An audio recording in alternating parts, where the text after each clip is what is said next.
Good morning. Napanood ko po ang press briefing ni Attorney Claire Castro kahapon at doon po sa kanyang press briefing nabanggit niya itong mga barangay na na-cleared na sa droga. Sabi niya sa kanyang press con mula July 1, 2022 hanggang May 31, 2025 ay umabot na sa 24 umabot na sa 4,027 barangay ang drug-free. So ibig sabihin mula July 1, 2022 hanggang May 31, 2025, 3 years, kalahati ng termino ni Pangulong Marcos, ang nalinis nila sa droga na mga barangay ay 4,027. Okay, 4,027. So, nagtaka tayo sapagkat noong 2022, bago bumaba si Pangulong Duterte, nagbigay po ng update ang PDEA, nagbigay ng report ang PDEA patungkol sa mga barangay na cleared na sa droga. At ang ginawa natin ay binalikan po natin yon para malaman natin kung bakit nagkaganon. Okay? Ngayon, katulad nito ito po balita o report ng PNA. Ang PNA po ay pinapatakbo ng ating gobyerno, Philippine News Agency. Okay? Ito po ay may petsang February 1, 2022. Bago bumaba po ito si Pangulong Duterte sa kanyang pwesto sa Malacanang. Ito po, sabi dito sa PNA, over 24K barangays now drug cleared PDEA. Ibig sabihin ang source ay PDEA. Tandaan ninyo, ang source ni Attorney Claire ay PDEA. Dito po sa report naman ng PNA noong February 1, 2022, PDEA din. Okay, so ibig sabihin, ito po ay hindi fake news. Mula po ito mismo sa gobyerno, sa PDEA. Okay? Sabi po dito more than 24,000 barangays across the country. Ibig sabihin buong bansa. Buong bansa, across the country. Have been cleared from illegal drugs since the start of Duterte administration crackdown on illegal drugs in 2016. Ibig sabihin, 2016, ay buong termino ni Pangulong Duterte. 6 years ang nalinis ng gobyerno noon ng mga barangay ay 24,000. Okay, 24,000 Ngayon, sabi po dito sa report ng PDEA, okay, based on the latest real numbers data released by the Philippine Drug Enforcement Agency, o PDEA, on Tuesday, the number of barangays declared drug-free as of December 31, 2021 reached 24,253,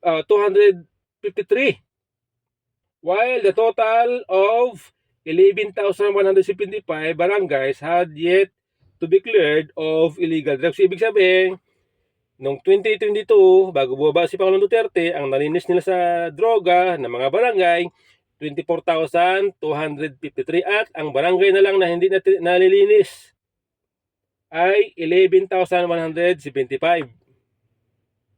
Okay? Ngayon, nagtataka tayo kung bakit sa report na binigay ni Attorney Claire Castro, ang nalinis nila 4,000. Okay? 4,000. Ngayon, ano ang nangyari doon sa mga barangay na nalinis nung panahon ni Pangulong Duterte? Di ba dapat kung nalinis na ang mga barangay nung panahon na yon at ang 4,000 na nalinis ngayon ng gobyerno Marcos, pag pinagsama mo, dapat yan 28,000 barangay na ang cleared na sa droga kung pagsamahin. Di ba? Oh, kaya tayo po nagtataka kung bakit.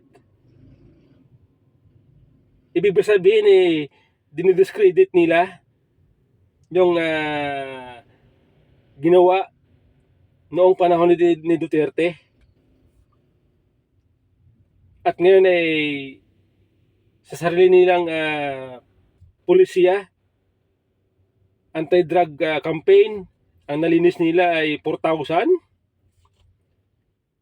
Hindi, hindi pwede yun kasi nga mismo PDEA ang PDEA ang nagbigay ng report ng update para yung PDEA.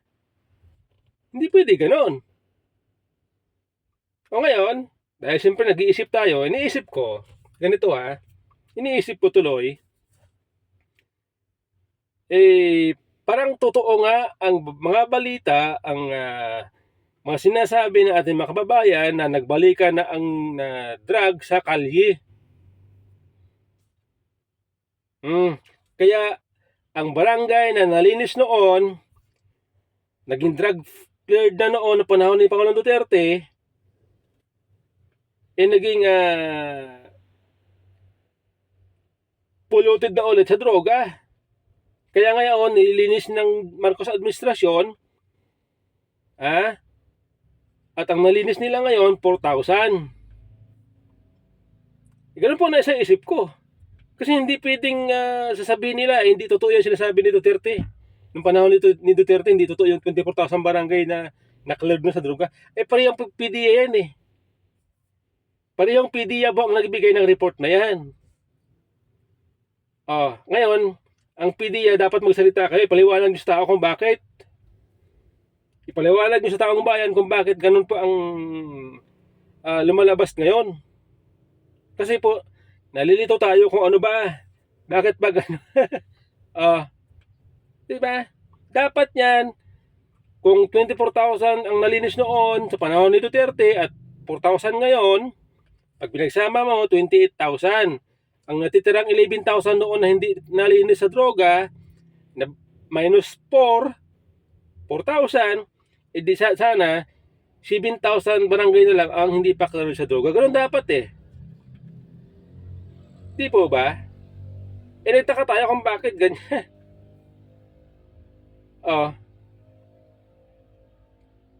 Lumalabas tuloy sa ating isipan, baka totoo nga na ang mga drugs, ang droga, bumalik na sa kalye. At ngayon, nililinis ulit. Dahil noon, noong panahon ni Duterte, natakot ang mga lakal ng droga, mga user, mga drug lords. Natakot sila. Okay? Nung natapos na ang termino ni Pangulong Duterte, nagbalikan ngayon. Kaya ngayon, nilinis ng gobyernong Marcos at ang kanilang nalinis, 4,000. Questionable. Bakit ganyan? Di po ba? Parehong PDEA, magkaiba ng binibigay na datos. Dapat yan tuloy-tuloy. Di ba? Noong panahon ni Duterte, nung panahon ni Duterte, ramdam natin noon ang higpit ng gobyerno pagdating sa droga. Kabi-kabila po ang mga pagre-raid sa mga laboratory, drug den. Di po ba? Katulad dito sabi dito, ilang bang basahin natin para alam ninyo mga kababayan kasi kumpleto po itong report ng PDEA to noong 2022. Okay, ang nababanggit na pangalan dito ay si PDEA spokesperson Derek Carion. Okay, sabi dito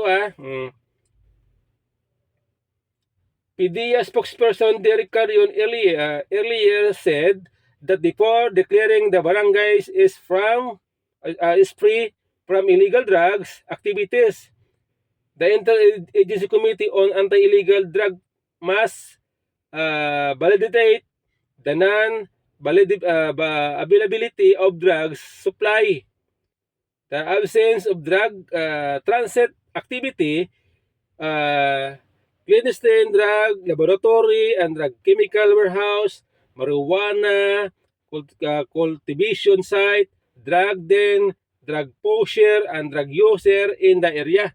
O yan, no? Authorities also dismantled a total of 993 drug den.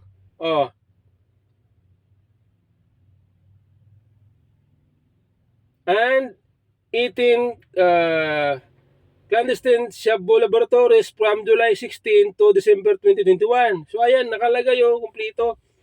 993 na drug din ang na-dismantle ng PDEA noon. Mula 2016 hanggang December 2021. 18 na Sabulab ang kanilang na-dismantle noon. Panahon ngayon ni Pangulong Marcos, wala yan eh. Wala po sila ngayon na dismantle ng mga drug den. Wala po silang na-dismantle na drug laboratory o Shabu laboratory. Ang kanilang nahuhuli lamang ay yung mga shipment. Wala nga silang nahuhuli mga drug lord. Nung itong huli test, nahuli nila yung mga doon sa dagat, tinapon daw. Di ba? Tuloy iniisip natin, pinagluloko tayo ng gobyerno ngayon. Di ba? Okay? Various types of illegal drugs worth 75 billion versus, and this amount includes 63 billion worth of shabu.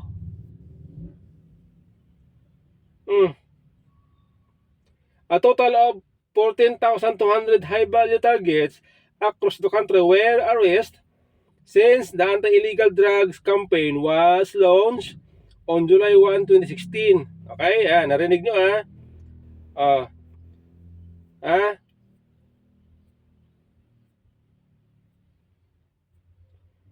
total of 14,240 high-value target. Ngayon yata walang nahuhuli ng mga high-value target. Panahon ni Bongbong Marcos, wala. 4,240 high-value targets across the country arrested since illegal drug campaign was launched on July 2016. Ibig sabihin, sa kabuuan ng termino ni Pangulong Duterte, umabot sa 14,420 na high-value target ang kanilang naaresto. Ngayon, sa panahon ni Bongbong Marcos, wala silang pinapresentang mga high-value target. At mabagal. Yung 4,000 sa loob ng 6 na taon, mabagal yun. Ilang barangay ba ang sa Maro ng Pilipinas? Matapos na ang termino ni Pangulong Duterte, ni Pangulong Marcos. 3 taon na lang tapos na ang kanyang termino. So, mabagal ang kanilang trabaho sa paglilinis ng droga sa mga barangay. Mabagal. Di ba? Mabagal.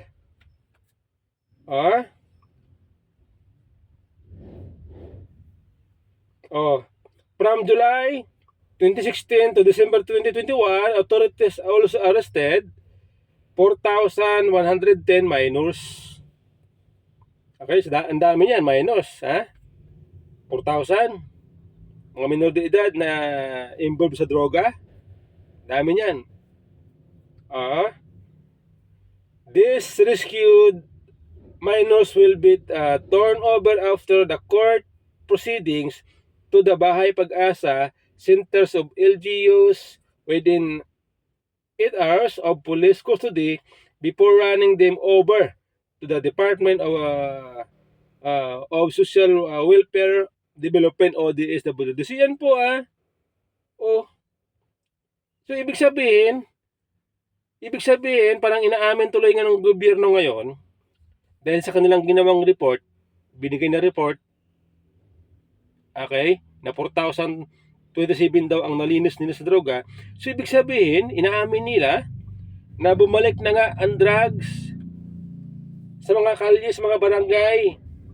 Dahil yung mga barangay noon na 24,000 nalinis na noong panahon ni Duterte, naging drug polluted ulit ngayon. At ngayon, yan po ay nililinis ng gobyerno Marcos. Di ba? Ganun po ang ating naiisip, ang ating na-analisa.